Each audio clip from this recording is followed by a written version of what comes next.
Al visitar un edificio grandioso como la Catedral de Durham, es fácil sentirse abrumado por la magnitud y el alcance de todo el conjunto. Y te detienes y contemplas la majestuosidad de la construcción terminada. Y es fácil olvidar todo lo que tiene que suceder alrededor del lugar y detrás de escena todo el tiempo. En especial, un lugar como este, el taller de los canteros. También hay muchos otros trabajadores alrededor, como fontaneros y carpinteros, entre otros. Pero siempre hay canteros porque evidentemente el edificio fue hecho de piedra y la piedra se desgasta con el tiempo y necesita ser reemplazada regularmente. Por lo tanto, durante los últimos 1000 años ha habido al menos 6 personas trabajando en este taller de canteros en todo momento. Es fácil imaginar lo que debe ser para alguien que recién empieza como cantero y recibe su primer encargo. Aquí tienes un bloque de piedra y queremos que la talles así. Debe llevar una ranura por aquí, una línea por allá, un pequeño pliegue, lo que sea. Y cuando lo estás haciendo, y te preguntas si lo estás haciendo bien, podrías pensar, ¿qué rayos tiene que ver esto con ese edificio fantástico justo allí detrás? Incluso podrías encontrarlo un poco desalentador a veces, pero entonces, un día, el maestro cantero llegará. Te sacará afuera, tú ya habrás terminado tu pieza, la habrás entregado y estarás trabajando en la siguiente. Y él te mostrará, y allí, en la pared de la catedral, está tu pedazo de piedra.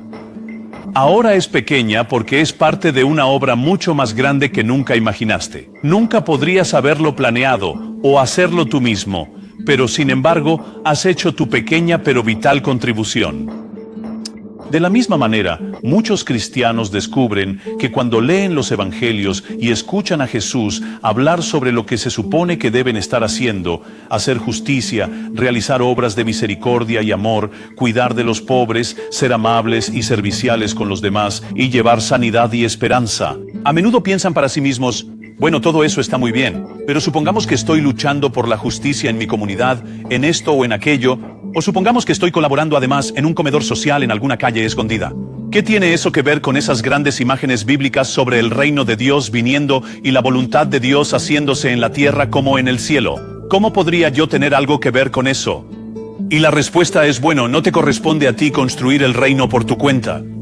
Lo que estás haciendo es construir para el reino. Estás haciendo un trabajo en el tiempo presente que luego será recogido y pasará a formar parte del diseño final de Dios cuando eso ocurra. Y un día vamos a mirar atrás y lo veremos y nos quedaremos sorprendidos y nos sentiremos agradecidos por haber tenido, aunque sea, una pequeña parte en esa gran construcción.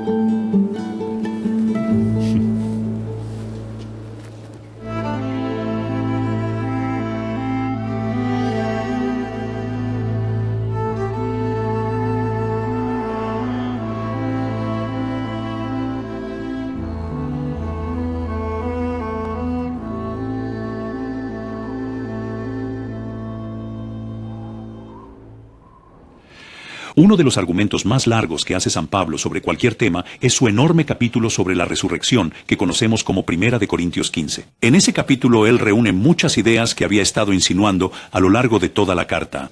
Ahora, si tú o yo escribiéramos un texto largo sobre la resurrección, y lo digo porque ya lo he hecho un par de veces, lo más natural sería terminar diciendo algo como, bueno, si tenemos esta increíble esperanza en la resurrección, entonces ya está, relajémonos, pongamos los pies en alto. Eso es algo que Dios hará por nosotros al final, así que ¿para qué preocuparnos? ¿Para qué esforzarse en algo más? Pero el final que Pablo le da al capítulo es muy diferente. En 1 Corintios 15, 58 dice, así que, mis amados hermanos, manténganse firmes, constantes, creciendo siempre en la obra del Señor, sabiendo que su trabajo en el Señor no es en vano. ¿Y qué quiere decir con no es en vano? ¿Qué tiene que ver con la resurrección? Lo que quiere decir es que cuando llegue la resurrección, Dios va a transformar y por tanto reafirmará todo lo bueno que se ha hecho en este mundo, en esta creación presente. La nueva creación no consistirá en que Dios va a tirar esta a la basura y empezar otra desde cero, no. Dios va a tomar todo lo que en este mundo lleve la marca de su amor, su bondad, su poder y su compasión sanadora. Y eso será la materia prima con la que se formará la nueva. Y eso no es simplemente algo que Dios ha puesto en el mundo sin que lo notemos o sin que tengamos nada que ver con ello. Al contrario, incluye, y de manera central, lo que tú y yo somos llamados a hacer. Así que él dice, sigue trabajando ahora, sigue con lo que estás haciendo, porque en realidad eso no se va a perder. Tal vez no entiendas qué va a pasar con ese pequeño esfuerzo que estás haciendo para Dios hoy. Pero un día, en el nuevo mundo de Dios, vas a ver dónde encajaba exactamente esa pequeña tarea que tú hiciste. Pero, ¿qué tipo de cosas se supone que deberíamos estar haciendo? Bueno, si hablamos de una nueva creación donde Dios va a poner todo en su lugar, una de las primeras cosas, y de las más obvias, es trabajar por la justicia. Ahora, justicia es una de esas palabras difíciles. Desde los tiempos de Platón, 500 años antes de Jesús, la gente ha estado luchando con la pregunta, ¿qué significa realmente la justicia? ¿Cómo la hallamos? ¿Cómo sabemos si la estamos aplicando bien? Todos los sistemas legales del mundo han intentado buscarla de una forma u otra. Pero el hecho de que sea compleja no debería desanimarnos a trabajar por ella aquí y ahora. Una y otra vez somos golpeados en la cara por las injusticias radicales del mundo. Es simplemente injusto que alguien vaya a prisión por un crimen que jamás cometió. Es totalmente erróneo e injusto que una persona sea discriminada por su color de piel, y podríamos seguir con muchos ejemplos más. Y los cristianos han hecho un trabajo increíble. Piensa en aquellos que hace 200 años lucharon para terminar con el tráfico de esclavos y con la esclavitud misma. Lo hicieron con una pasión profunda por la justicia. Si alguien les hubiera dicho, oh, no se preocupen por eso, algún día Dios arreglará todo y todo estará bien, así que por ahora dejemos que las cosas sigan como están. Ellos habrían dicho, no, la justicia de Dios ya ha cobrado vida en Jesús de Nazaret. Y si lo estamos siguiendo, tenemos que hacer justicia lo mejor que podamos en el presente.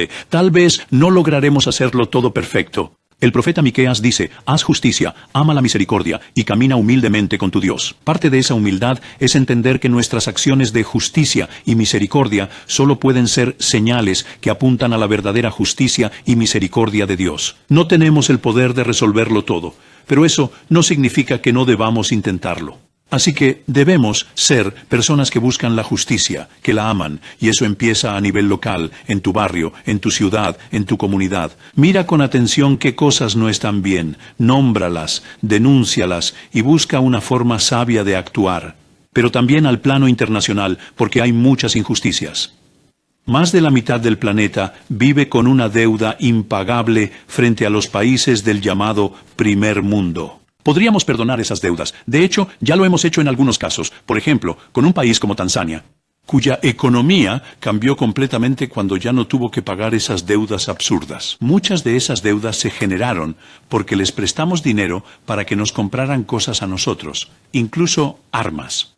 Hay muchas injusticias enormes como esa, y ya es tiempo de corregirlas, sea a nivel global o local, donde sea. Eso también forma parte del trabajo de la nueva creación.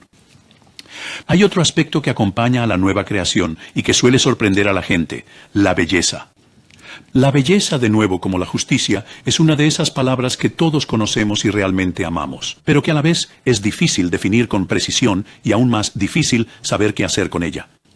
Y en realidad eso se ha vuelto más difícil para nosotros porque en las últimas generaciones, quizás particularmente en los últimos 200 años, la cuestión de ser un artista cristiano se ha vuelto muy difícil, se ha vuelto muy controvertida. Y he conocido a muchos artistas cristianos que dicen, mi iglesia no me entiende. Ellos no entienden los dones y talentos que Dios me ha dado, ni lo que debería estar haciendo con ellos. Y muchos en la iglesia desconfían del arte, la música, la literatura y cosas por el estilo.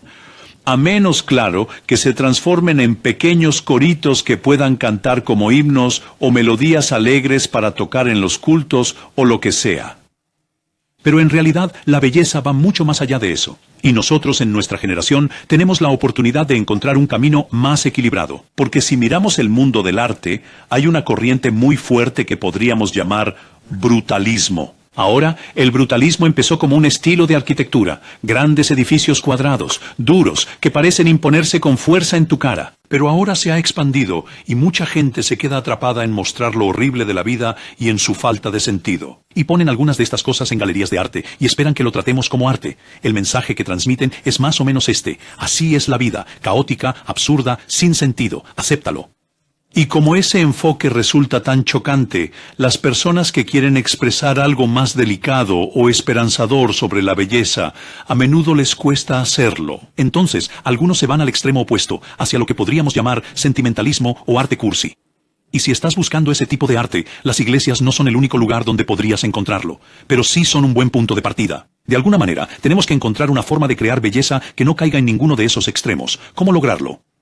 La clave está en una teología sólida de la resurrección y de la nueva creación. Porque el punto acerca de la nueva creación es que Dios no va a desechar el mundo, sino que va a tomarlo tal como es, con todo su dolor, sufrimiento y problemas, y transformarlo. Esto se conecta con lo que Pablo dice en Romanos 8, cuando habla de toda la creación gimiendo con dolores de parto, como una mujer que está por dar a luz. Y luego dice que finalmente toda la creación será liberada de su esclavitud a la corrupción y participará de la gloriosa libertad de los hijos de Dios.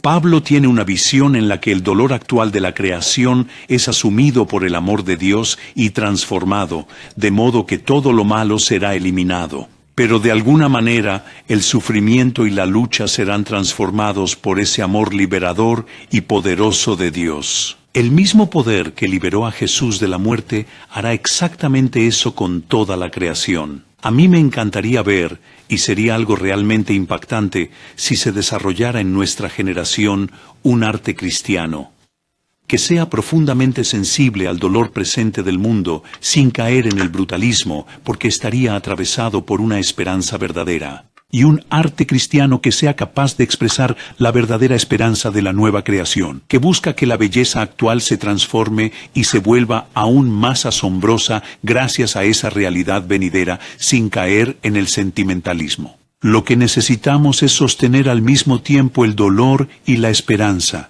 Y para eso se necesita arte, para eso se necesita música, para eso se necesita poesía. No se puede simplemente meter en un tubo de ensayo. No se puede dibujar de manera rápida y sencilla. Hay que trabajarlo porque, una vez más, Jesús quiere que los seres humanos estén activos en este mundo. Y parte del propósito del arte es precisamente este. El arte ocurre cuando una persona está tan tocada por el dolor del mundo y al mismo tiempo de su alegría que esa experiencia lo transforma y sus sentidos necesitan expresarse y fluir sobre un lienzo, en escultura, en danza tal vez, en música, en teatro o lo que sea. Así que tenemos justicia y tenemos belleza. Ambas tienen que ver con la nueva creación, y nosotros como cristianos, como personas de resurrección, deberíamos estar preguntándole a Dios, Señor, ¿dónde me estás llamando a estar en todo esto? Porque la idea de la vocación, una imagen noble en la tradición cristiana, juega un papel muy importante aquí. A veces, cuando he hablado de estas cosas, algunas personas se me han acercado después y me han dicho, todo eso está muy bien, has hablado de muchos problemas del mundo, pero no puedo ir a cavar un pozo en Perú con una parte de mi vida y al mismo tiempo pintar cuadros con otra. Tengo que elegir un solo camino, algo más específico. Bueno, está bien. Justamente por eso somos llamados a ser miembros del cuerpo de Cristo, porque no todos tenemos el mismo papel. Alguien puede ser un dedo, otro puede ser un pie o lo que sea. Lo importante es descubrir cuál es la parte que te corresponde y comprometerte en trabajar en eso, sabiendo que esa pequeña parte no será en vano. Pero algo más sucede cuando comenzamos a vivir la justicia y la belleza de manera activa. Nos transformamos en personas, tanto individualmente como colectivamente como iglesia, a través de quienes el mundo empieza a darse cuenta de que algo está ocurriendo. Tal vez no entiendan del todo qué es, pero perciben que hay algo especial ahí. Se preguntan por qué deberían interesarse, cómo podrían involucrarse. La justicia y la belleza se unen en la obra de la evangelización. A menudo los cristianos imaginan que evangelizar es solo salir a gritar en la calle, hablar de Jesús y luego irse rápido antes de que el momento se vuelva incómodo, esperando que algo suceda. Bueno, quizás Dios también honrará eso. Dios actúa de muchas formas misteriosas. Pero cuando tienes una comunidad que practica y busca la justicia y lo hace con entusiasmo, no de una manera tímida o deprimente. Cuando tienes una comunidad que genera belleza y la celebra, que organiza un hermoso festival de música o algo parecido para honrar a Dios, entonces, cuando empiezas a hablar sobre Jesús, sobre su vida, su reino, su muerte y su resurrección, todo cobra sentido. La gente puede ver de qué estás hablando, porque lo están viendo hecho realidad en las calles y en la comunidad. Así que la justicia, la belleza y la evangelización van de la mano. Son los pilares en los que la comunidad de la nueva creación debe enfocarse en trabajar. Y la evangelización, al igual que la justicia y la belleza, es algo que realmente tiene que suceder. Cuando las personas se sienten tan atrapadas por ello, cuando algo del amor de Dios los transforma de tal manera que simplemente ellos no pueden evitarlo. Quieren orar por sus amigos, quieren contarle a otros lo que Jesús significa para ellos, y entonces anhelan la alegría de ver que eso mismo les suceda también a esas otras personas. Podría contarles muchas historias sobre esto en mi propia vida. Recuerdo hace mucho tiempo, cuando era estudiante, un día sentí mucho nerviosismo cuando un compañero con el que cantaba en el coro me preguntó, ¿de qué se trata todo esto del cristianismo? Y yo, torpemente, traté de explicarle un poco lo que significaba para mí. Luego él tuvo que irse rápido porque tenía algo que hacer, y yo pensé, oh vaya, eso no sirvió de nada, seguro que lo olvidará, pero al día siguiente vino a buscarme. Y me dijo, Tom, dijo, ese folleto que me prestaste. Él dijo, mientras lo leía, sentí ganas de orar. Me encontré queriendo orar. Y al querer orar, sentí que algo estaba sucediendo en mi corazón y en mi vida. Me dijo, algo es distinto. ¿Qué es? ¿Qué está pasando? Y claro, en ese momento se había hecho cristiano. Yo no era un gran evangelista, así como tampoco soy alguien que destaque especialmente en temas de justicia o de belleza. Pero cuando hacemos estas cosas, todo empieza a tener sentido. Se trata de un mundo de nueva creación que empieza en las personas, pero para que a través de ellas pase a la iglesia y a través de la iglesia en y para el mundo en general. Así es como todo encaja. Así que, volviendo a lo que dice Pablo en 1 Corintios 15, 58, cuando hacemos estas cosas, y podemos hacerlo en colaboración junto a muchas otras personas, otras iglesias querrán unirse, y también gente de la comunidad en general, incluso personas que no se identifican como cristianas dirán, en verdad, podemos unirnos a ustedes en esto. Eso está bien. Pablo dijo, todo lo que es noble, verdadero, hermoso, todo lo que merece reconocimiento, si hay alguna virtud, si hay algo que merezca alabanza, piensen en esas cosas, sean buenos ciudadanos, exploren lo que es para el bien común de todas las personas. Pero si lo haces movido por el amor de Jesús, descubrirás, como dice Pablo en Efesios 3, que a través de la iglesia, la multiforme sabiduría de Dios se dará a conocer a los principados y potestades en los lugares celestiales. Eso está en Efesios 3:10, un versículo muy poderoso en esa carta. Porque como dice Pablo, lo que haces en el Señor no es en vano, no es un desperdicio, no estás engrasando las ruedas de una máquina que está a punto de caer por un precipicio. No estás plantando flores en un jardín que un día será cubierto de cemento. Estás haciendo cosas que van a permanecer. Puedes hacer eso como persona. Y juntos pueden hacerlo como iglesia. Vayan por ello. Es su derecho de nacimiento en Jesús. Son un pueblo de resurrección. Ustedes son personas a través de quienes la esperanza puede llegar al mundo.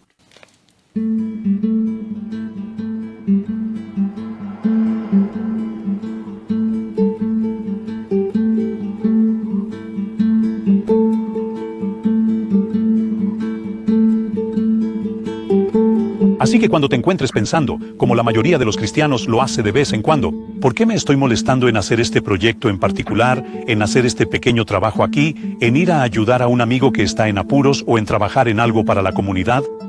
Entonces, recuérdate esa frase que escuchamos de San Pablo. Recuerda, el trabajo que haces para el Señor no es en vano. Volvamos al ejemplo del cantero. Ese trabajo que él hace, golpeando la piedra día tras día, dándole forma, no es una pérdida de tiempo. Claro, no le corresponde a él construir todo el edificio final. Eso lo hace el maestro cantero. No depende de nosotros construir el reino de Dios. Eso lo hace Dios.